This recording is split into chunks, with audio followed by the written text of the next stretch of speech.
नमस्कार साथियों, welcome to नाम नॉलेज हब। कैसे हैं आप लोग? आशा करते हैं अच्छे होंगे और आप सभी की तैयारी शानदार तरीके से चल रही होगी। तो Bihar SSC CGL mains exam 23 तारीख को साथियों फाइनली आपका एग्जाम होने वाला है और एग्जाम से पहले जितने भी महत्वपूर्ण टॉपिक हैं आपको इस चैनल पे देखने को मिलेंगे। पिछले वीडियो में हम लोगों ने भारत के पड़ोसी देशों के इतिहास से संबंधित सारे तथ्यों को देखा था। आपने उसे नहीं देखा है तो जरूर देख लीजिएगा। आज के इस वीडियो में हम लोग भाषा और लिपि से संबंधित सारे तथ्यों को देखेंगे। प्रीलिम्स एग्जाम में प्रत्येक शिफ्ट में 1 से 2 क्वेश्चन लिपि और भाषा से पूछे गए थे।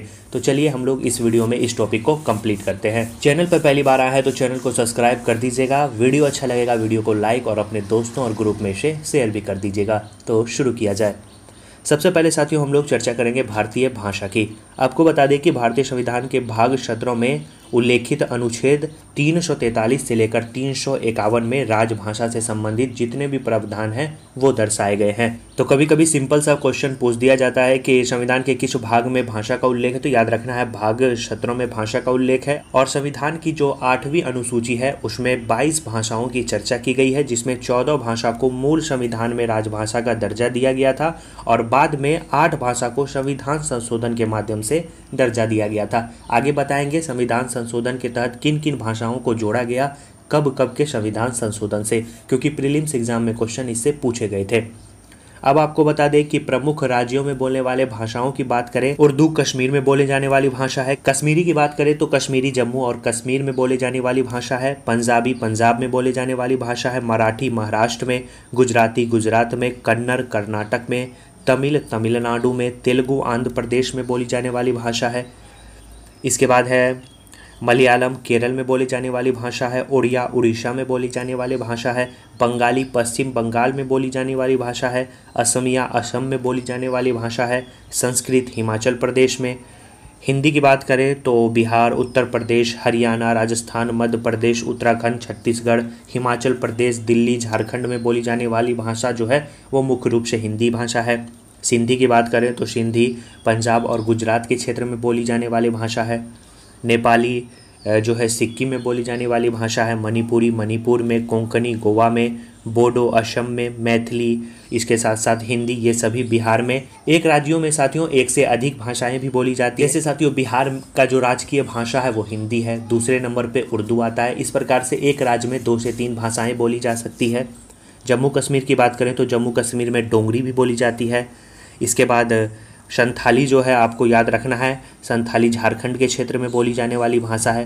हालांकि झारखंड की जो मुख्य राजभाषा है वो हिंदी है, लेकिन संथाली भी यहाँ पे बोली जाने वाली भाषा है।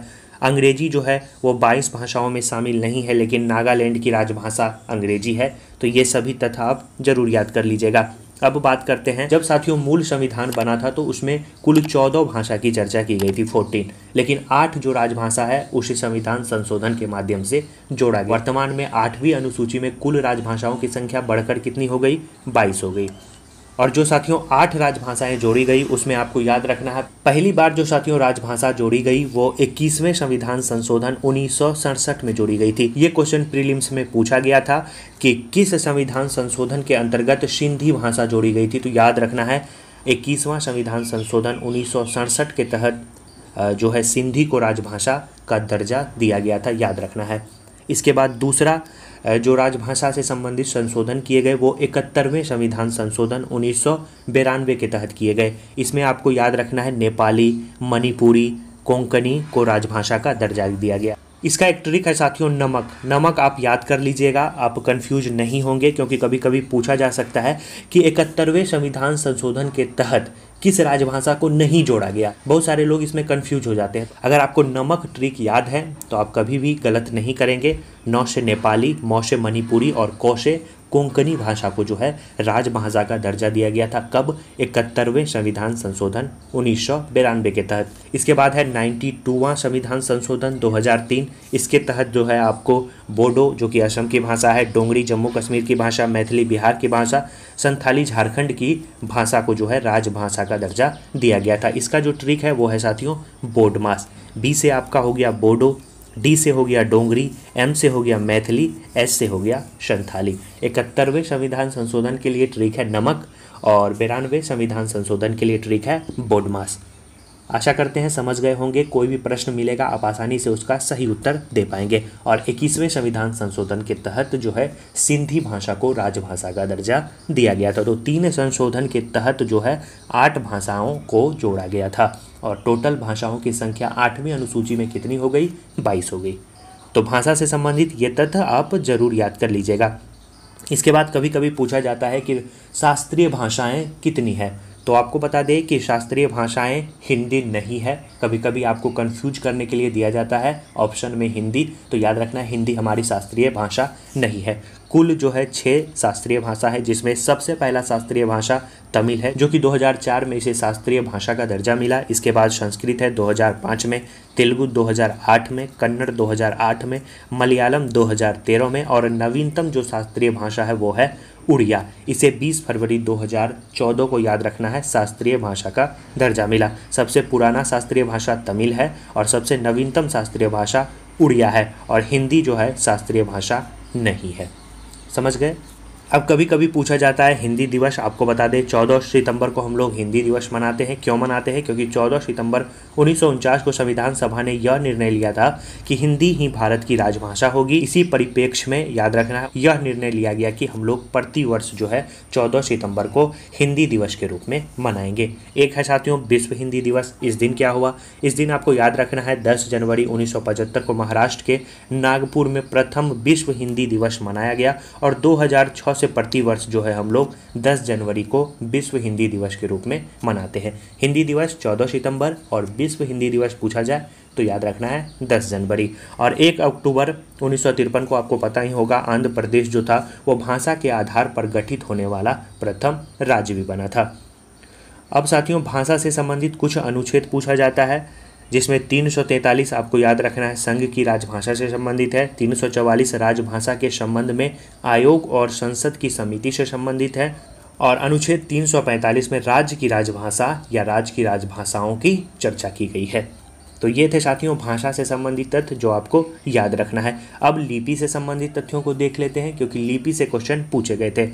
जितने भी 22 भाषा है उनसे संबंधित लिपियों को देखेंगे। अभी तक आपने वीडियो को लाइक नहीं किया है तो ज़रूर लाइक कर दीजिएगा और चैनल को तो सब्सक्राइब कर ही दीजिएगा साथियों। अगले वीडियो में साथियों हम लोग प्रमुख संगठन से संबंधित तथ्यों को देखेंगे। जैसे पूछा जाता है कि बिम्स्टेक में कुल कितने सदस्य हैं, ये क्वेश्चन पूछा गया था। सार्क में कुल कितने सदस्य हैं और भारत जो है किसका सदस्य नहीं है, ये सब क्वेश्चन प्रीलिम्स में पूछे गए थे और मेंस में भी यहाँ से क्वेश्चन पूछे जाएंगे।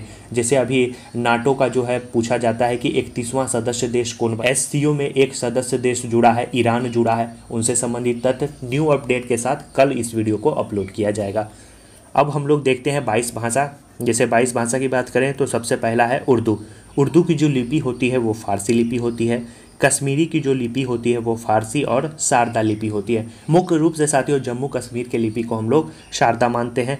पंजाबी की आपको पता है गुरमुखी, मराठी की देवनागरी, गुजराती की गुजराती या देवनागरी, कन्नड़ की कन्नड़ ब्राह्मी, तमिल की ब्राह्मी मोस्ट इंपॉर्टेंट है याद रखना है। तेलुगु की लिपि भी ब्राह्मी होती है। मलयालम की ब्राह्मी और शलाका दोनों होती है। उड़ीसा की जो लिपि होती है वो ओडिया होती है। बंगाली की जो लिपि होती है वो बांग्ला या नागरी लिपि होती है। ये क्वेश्चन जो है जो आपका एग्ज़ाम रद्द हुआ था फिर से री एग्ज़ाम हुआ था, उसमें पूछा गया था कि बंगाली की लिपि कौन होती है, तो याद रखना है नागरी लिपि जो है बंगाली की लिपि होती है। इसके बाद साथियों असमिया भाषा की लिपि असमिया होती है। संस्कृत की देवनागरी होती है। हिंदी की देवनागरी होती है। सिंधी की देवनागरी या फारसी होती है। नेपाली की भी देवनागरी होती है।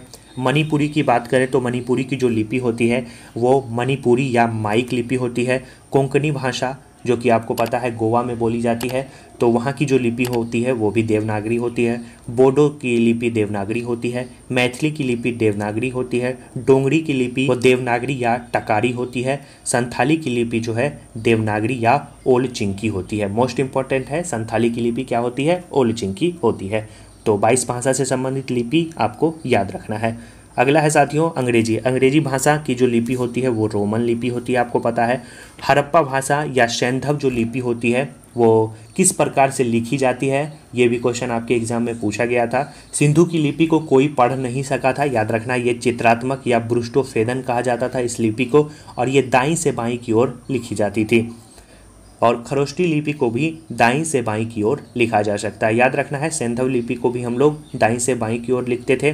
पूर्व मध्यकालीन या उत्तर भारत में जो लिपि प्रचलित थी वो थी शारदा लिपि। आधुनिक देवनागरी लिपि का जो प्राचीन रूप था वो था ब्राह्मी लिपि, जिसे लिपियों का जन्मदाता भी कहा जाता है।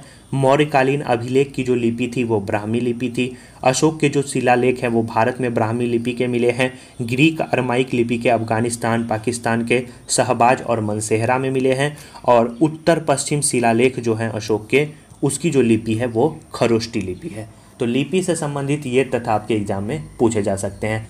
आशा करते हैं सभी चीज़ों को आपने अच्छे से समझ लिया होगा। अब इससे प्रश्न आएगा तो आप आसानी से उसका उत्तर दे पाएंगे। हो सके तो इस वीडियो को रिपीट जरूर कर लीजिएगा। और इस वीडियो का PDF नाम नॉलेज हब टेलीग्राम पे मिल जाएगा, नीचे डिस्क्रिप्शन में लिंक दिया गया है, सभी वहाँ पे ज्वाइन हो जाए। मिलते हैं साथियों प्रमुख संगठन के वीडियो के साथ। और साथियों अगर आप कोई भी टॉपिक का वीडियो चाहते हैं तो नीचे कमेंट जरूर करेंगे। प्रतिदिन साथियों एग्जाम तक महत्वपूर्ण टॉपिक करवाए जाएंगे और एक दिन में साथियों कोशिश किया जाएगा कि 2 वीडियो कम से कम आपको प्रोवाइड किया जाए। वीडियो अपलोड होने का टाइम आप याद रखेंगे, सुबह के 10 बजे। और अगर 2 वीडियो अपलोड होगा तो सुबह के 10 बजे और शाम के 6 बजे के अप्रोक्स 2 वीडियो अपलोड हो जाएगा। तो प्रतिदिन 10 बजे तो अपलोड हो रहा है, तो 10 बजे जरूर इस चैनल पे जुड़ जाएं और अपनी तैयारी को ज़्यादा से ज़्यादा स्ट्रॉन्ग करें। अंत समय है साथियों, रिवीजन करिए, रिवीजन से आप इस जंग को जीत सकते हैं। मिलते हैं साथियों नेक्स्ट वीडियो में, तब तक के लिए अपनी तैयारी रखिए, अपना ख्याल रखिए। जय हिंद, धन्यवाद।